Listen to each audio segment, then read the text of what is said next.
किसान भाइयों, poultry farm के पार्ट 1 को आपने देखा, उसमें हमने जो भी जानकारी थी वो सब बताया। लेकिन आज की वीडियो में हम सर से बात करने वाले हैं कि जो फार्म होना चाहिए, फार्म का स्ट्रक्चर क्या होना चाहिए, कितने चूजों के लिए क्या फार्म का स्ट्रक्चर होना चाहिए, वेंटिलेशन क्या होना चाहिए और फार्म बनाने में कितना खर्च आता है, साथ ही साथ इसके मार्केटिंग के बारे में बात करूँ।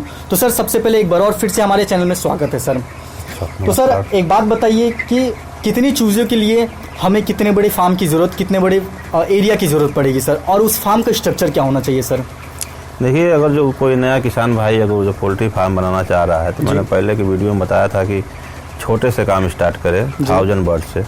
जी। तो 1000 बर्ड का अगर जो फार्म बनाना चाह रहा है तो मान के चलिए कि उसका इसकी जो चौड़ाई होती है ना 26 फीट इसकी चौड़ाई रख ले। हाँ। और इसकी लेंथ जो है लंबाई 65-68 में भी 1000 बर्ड के लिए ये काफ़ी है जी।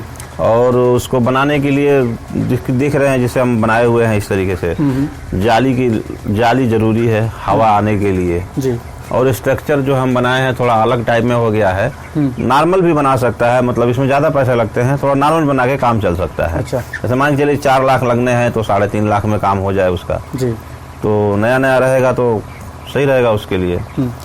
मतलब सब 1000 बर्ड के लिए जो स्ट्रक्चर है वो करीब 3.5 से 4 लाख रुपए में आराम से हो जाएगा। 1000 मैं एग्जांपल दिया। अच्छा। 3.5 से 1000 बर्ड का स्ट्रक्चर बनाने के लिए 2,70,000 के नियर अबाउट में हो जाएगा। मतलब फार्म सेटअप करने में इतना लग ही जाएगा। हाँ, बेहतरीन अगर बनाएगा तो जी। और तो नॉर्मल अगर जो बनाएगा तो लोग बनाए हैं, हमारा फार्म है, पुराना फार्म है, बस खम्मे पे मैं रेडी कर दिया हूँ उसको, तो उसमें जो है हमारा 1.5 लाख रुपया खर्चा हो जाता है।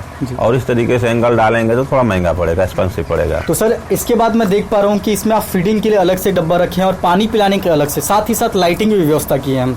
तो सर, इसकी क्या कॉस्टिंग पड़ती है और क्या इसमें और मैनेजमेंट करना हो चाहिए? देखिए, लाइटिंग का तो नॉर्मली है, बल्ब झुला देना है। हाँ। ठीक है, बस फीडिंग का मेन चीज इम्पोर्टेंट है ये कि पानी का जो है कि ऑटोमेटिक बनाए तो ज्यादा बेहतर है। ऑटोमेटिक में क्या है, पानी हमेशा आपका बर्तन में रहेगा, जब चूजा चाहेगा पी लेगा। और मैनुअल में क्या होता है कि कभी पानी नहीं है, कभी टाइम से नहीं रखा तो दिक्कत हो जाता है। और ये ज्यादा कॉस्टली नहीं है, 150 रुपये और 250 रुपये का एक पानी वाला 250 रुपये का आता है जी। और ये फीड जो है ये 150 रुपये का ऐसा आता है। 150-250 रुपये के आसपास पड़ जाता है। सर, मैंने एक चीज़ और देखा, कुछ फार्म पे मैं गया, आपके फार्म पे तो नहीं लेकिन कुछ फार्म पे मैं गया, वो फुहारे वाले सिस्टम लगा रखे हैं। तो सर, इसका क्या मेन पर्पज है और कैसे किसान भाइयों को ये लगाना चाहिए? देखिए, फुहारे का जहाँ तक काम ये है कि जहाँ बहुत ज़्यादा गर्मी पड़ रही है फुहारा ज़रूरी है जी। और दूसरा काम यह है कि नान का जो बच्चा पालता है उसको तो खास जरूरी है, लगाना ही पड़ेगा। हम देखिए, हम तो कभी फुहारा नहीं लगाए हैं, फागर नहीं लगाए हैं, ऐसे हमारा चलता है। मॉडलिटी मेरा 2% से ज़्यादा नहीं हो रहा है जी। 2% मॉडलिटी, या बहुत हाईएस्ट मॉडलिटी हुआ तो 3% जी। उसे बीमारी आता है तो उसकी बात ही अलग है। 2 से 3% मॉडलिटी होता है, जो कंपनी मानती है वही हमको मॉडलिटी मिलता है। सर, जब आप मोर्टेलिटी की बात करते तो मेरे मन में एक सवाल ये आया कि चूजे डालने से लेके और एक्सपोर्ट करने तक क्या मोर्टेलिटी रहती है, कितने बच्चे मर जाते हैं, या फिर क्या उनमें बीमारियों के सामना करने से उनकी मोर्टेलिटी होती है सर? देखिए, मोर्टेलिटी का जो नॉर्मल बच्चे सब बढ़िया है, स्वस्थ हैं, तो 2% से ज़्यादा नहीं होना चाहिए। अच्छा, मतलब 100 चूजों में 2 हाँ, 2% जी। अगर बीमारी आ गया तो उसका कुछ लिमिट नहीं है जी। ठीक है। और रही बात मार्केट की, तो मान के चलिए अगर जो 5000 बच्चा आपने पाला है, तो एग्जाम्पल के तौर पे 5000 बच्चा पाला है तो 200-250 तो मर जाते हैं। अच्छा जी, बात है सर। आम फार्मों पे 200-250-300 इतना मर जाते हैं। अच्छा, आम मतलब हाँ। देखा जाए मतलब 2% इसकी मोर्टेलिटी आराम से कहीं हाँ। अभी देखिए, हमारा जो है आज 19 दिन हो गया इन चूजों का, और अभी तक हमारा 17 मोर्टेलिटी हुआ है जी। अब सर, मैं चलता हूँ, जो मेन सारे लोगों को जानकारी चाहिए कि इसमें प्रॉफिट क्या है या फिर इसका मार्केटिंग क्या है। तो सर, प्रॉफिट और मार्केटिंग के बारे में हमारे किसान भाइयों को बताइए कि अगर कोई भी हजारी चूजे से स्टार्ट किया तो 1000 चूजों के बेस पे आप बताइए सर, क्या इसका मार्केटिंग होगा और किस रेट पे चूजे जाते हैं और क्या प्रॉफिट? देखिए, इस टाइम में अगर जो 1000 बर्ड किसी को पालना है जी, तो 50 से लेके 53 रुपये तक का बर्ड चूजे मिल रहे हैं जी। तो मान के चलिए कि वही 53 रुपया का बढ़िया चूजा मिलेगा इस टाइम में जी। तो 53 रुपये का चूजा को रेट पकड़ लीजिए, 5 रुपया मेडिसिन, 58 इसको 60 कर लीजिए जी। और 100 रुपये का दाना खाएगा कम से कम, तो 160 रुपया पड़ जाएगा जी।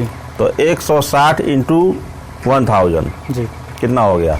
हाँ, मतलब वही उसको कैलकुलेशन कर जी। लीजिए। उसके बाद आपका रेट मार्केट के ऊपर डिपेंड करता है कि रेट क्या चल रहा है अभी मार्केट में रेट हाँ, अभी फिलहाल इस टाइम में जो रेट है वो 118 120 के लोडिंग हो रहा है जी। लेकिन कभी कभी ऐसा होता है कि 60 रुपए का भी लोडिंग होता है। तो मान लीजिए अगर जो 60 रुपए में उसका बेच तैयार हो गया तो उसको नुकसान होगा, और 80 के ऊपर में उसका बेच तैयार हो रहा है तो उसको फायदा हो रहा है। अगर बढ़िया से फायदा हो गया तो 1000 बोर्ड में 50,000 भी मिल सकता है, और नहीं तो नहीं भी मिल सकता है। ऐसे ही है। तो किसान भाइयों, आज की वीडियो में शानदार जानकारी के साथ यही आज की वीडियो थी। और आपको पोल्ट्री फार्म से रिलेटेड कोई भी जानकारी चाहिए तो आप हमें कमेंट कर सकते हैं। उन सारे टॉपिक्स पे भी हम वीडियो बनाने की कोशिश करेंगे। सर से जानकारी चाहिए तो सर का नंबर कॉन्टैक्ट सेक्शन में और साथ ही साथ डिस्क्रिप्शन दोनों जगह पे आपको मिल जाएगी। तो धन्यवाद किसान भाइयों, जय हिंद, जय किसान।